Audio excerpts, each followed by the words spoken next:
Hi up guys, it's me again. In this video, I'm gonna show you how to update Discord on Android.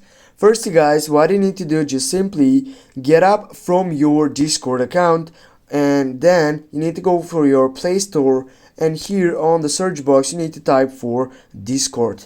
Then when you get up to your Discord, just click on it, and here as you can see on my side I have an option for updating, and if I type on it I'll need to wait to get up the latest version of Discord.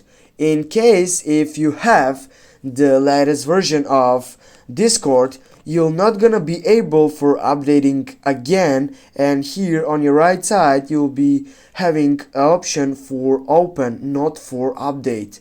Now you need to wait for update as you can see on my case, and then go open it. And guys, now I have the latest version of Discord. Thanks guys for watching. Don't forget to hit that like and share the video. See you soon guys.